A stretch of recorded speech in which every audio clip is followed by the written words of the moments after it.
Yes, my dear friend, welcome back to the channel. Very good afternoon to you wherever you are on the globe, on the continent of Africa, in Europe, in America, Canada, or right here in Southeast Asia. Ladies and gentlemen, you are highly welcome. It is your channel, Selam's Blog. Like the video, share the video. Let me hear from you in the comments section. Dear friend, yes, Trevor Chalobah back to Cobham.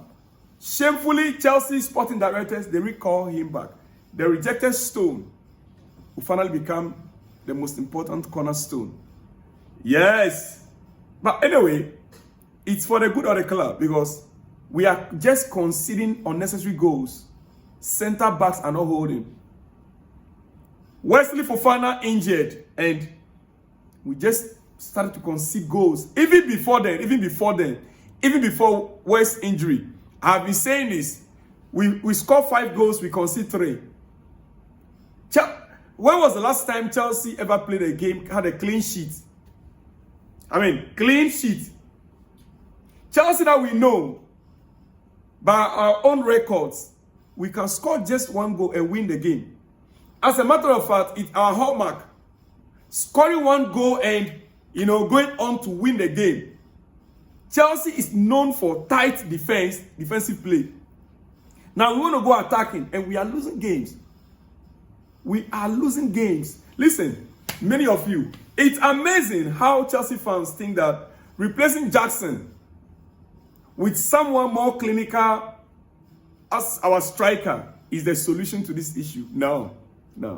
It's not that simple. Those chances don't get created without Jackson in this setup in the first place. Yeah. Those chances will not get created in the first place without Jackson. Look at the goal Kopama scored, our first goal. Who created it? From nothing. That goal came from nothing, and that is it on your screen. As you can see, that is Kopama. Just look at how he dragged the ball in between 3-4 Crystal Palace players. That is it. Who created that chance for Kopama? So those chances will not even get created in the first place without Jackson in this setup. Now, what you are calling for is a more clinical Nicolaas Jackson. That is what you guys should be calling for. More clinical Jackson. How we can help a young chap to get to the level we want him to get to. And of course, I can assure you, Jackson will get there. Many of you are on my neck. The sticks are too much. One of you told me yesterday that I'm useless. Yeah, in the comments section, say I'm useless. No problem. I am taking the sticks for Jackson. No problem. But when I analyze games critically. I don't just watch the game with, kind of passion without thinking. Dear friends, it is what it is. And I want you to understand very clearly. Your best bet of getting such a player is to be patient with Jackson while he improves his finishing. I believe a more clinical Jackson will be the best striker in the world. I believe a more clinical Jackson could be the best striker in the world, looking at his work rate. Be patient and cheer Nico on. He will get there. He will. You don't believe it? Many of you, I understand. We are losing grounds. Now we are 5th on the league table. Newcastle has toppled Chelsea on the 4th position with a point. Yes. All right, we move on. You see, when you are ditching out the sticks on Jackson, remember, Christopher Nkunku has been there before Jackson's arrival. But why are you guys not on Nkunku? Why is the pressure not that much on Christopher Nkunku? Because looking at it carefully, you want to look at it carefully. In terms of play, Jackson is doing far better than Nkunku.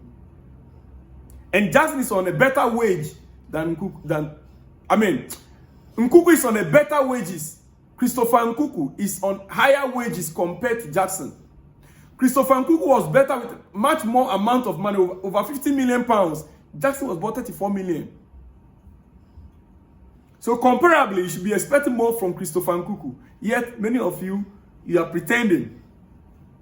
Well, Nkunku right now, we understand is leaving Chelsea. We understand Bayern are interested. This is his current situation. Bayern signing Nkunku without including a player like Mathys Tel won't be easy. Bayern are interested, but for them to sign Christopher Nkunku from Chelsea without including a player like Mathys Tel that Chelsea are interested in won't be easy. Chelsea believe Nkunku has the same value as Kvaratskhelia. Kvaratskhelia right now is officially PSG player. Yes. So Chelsea believe is that Christopher Nkunku is on the same level with Kvaratskhelia. And how much did PSG pay for Kvaratskhelia? They pay, I think, about 70 million. They paid about 70 million for him. You understand it?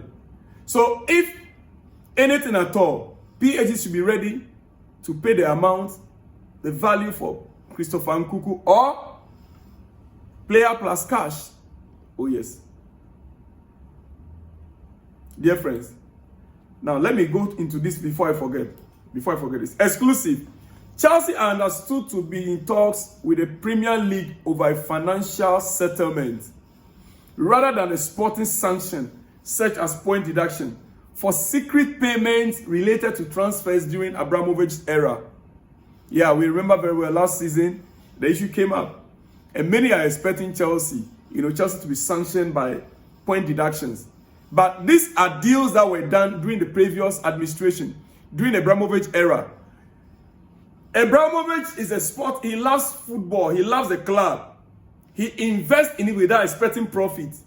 And so sometimes he goes beyond, Chelsea, financial rules, Chelsea's account. He goes beyond that to buy players with his own personal money. He pays agents of players with his personal money, which are not written on Chelsea's books. These are the things that the Premier League recently discovered. How did they discover it? It was Chelsea, the new owners. They disclosed those information to the Premier League. Not that the Premier League conducted any investigation and found Chelsea of misconduct. No. It is the new owners, the new administration, they disclosed that this is what has been happening before. The previous owner goes to all these safe havens and he pays some of these agents with his personal money, which he never even asked for. He can sometimes you do it in a way like he loaned the money to Chelsea and he never asked for it. He just want the best of players. That is why we always have the best. And that is why we want all those trophies we're winning. He doesn't go in, let me buy young talent. No, he buys well-established player that comes in and gets the job done. So these sanctions, Chelsea are negotiating with the Premier League for financial settlement. It's done.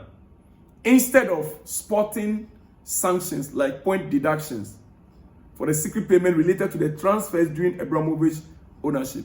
Dear friend, trust our owners, this can be sorted out. Point deduction, no. I mean, have they free deducted Manchester City? When they are done with that, they can come to us. All right. Now, earlier on today, speaking about Chelsea and our attitude towards some of our players, like Trevoh Chalobah. Currently, as we speak, like I said earlier, people are losing their patience with our head coach, Enzo Maresca. Now, well, let me paint a picture for you. Let me just paint a picture for you right now what is happening. Since these new owners took over, we sacked Thomas Tuchel, our Champions League winning coach. We brought in Graham Potter, sacked. We now brought in Frank Lampard, one of our own, legendary Frank Lampard. Yes. It's pointless hiring in the first place. It was pointless hiring him in the first place because he couldn't salvage the situation. Then we let him go. We allowed him to go at the end of the season. We now brought in Pochettino. We brought in Pochettino and then we started pre-season. The ship was sailing nicely. we came back to the Premier League. We started and injuries. As a matter of fact, by the time we are returning from how do you call it? Pre-season. That was when players like Christopher Nkunku got injured. That was when Christopher Nkunku got injured. Remember, in pre-season, it was Christopher Nkunku and Nicolaas Jackson that we trained with in pre-season. And it is the reason why Chelsea did not sign any high-profile striker. Because of Christopher Nkunku, Chelsea did not sign any high-profile striker. Rather, they went in for Jackson, who was not known anywhere. Even then, his club, he was playing. It was the last 4 or 5 weeks for the season to end that he started scoring goals. He scored about 7 or 8 goals. Chelsea now went for him. £34 million. Because we believe that Christopher Nkunku will be the main person that will carry the squad along. As a matter of fact, if you watch him play pre-season under Pochettino with Andrew Santos in midfield, but then we did not sign Romeo Lavia. Romeo Lavia was signed later part of the season. I mean, we came back from the pre-season. The Premier League even resumed. 2023-2024 season resumed. No, 2022, before we signed Romeo Lavia. And he also came in with an injury, unfortunately. At that time, the decision was already made to ship out Andrew Santos for loan. So, Pochettino's era was plagued with a lot of injuries. But getting to the end of Poch's era, the team began to gel, began to, win games. That was how come from 12, 11 position, we got to 5th position, 6th position. That is how we ended the season. Now, at the end of the season, even though Chelsea ended the season on high, Poch was sacked. And in the midst of all this, they have sacked a technical director, had two different directors with 0 track record of winning. Yes. Saturated the team with very young players. Allowed the experienced ones, sold them out, or some of them left on free. The experienced players. Constantly using transfer windows as stock market to make profit, to make money. This is where we find ourselves right now. Sure, Maresca has flaws. Enzo Maresca has his own flaws. Which manager doesn't have? Which manager can really point out that doesn't have flaws?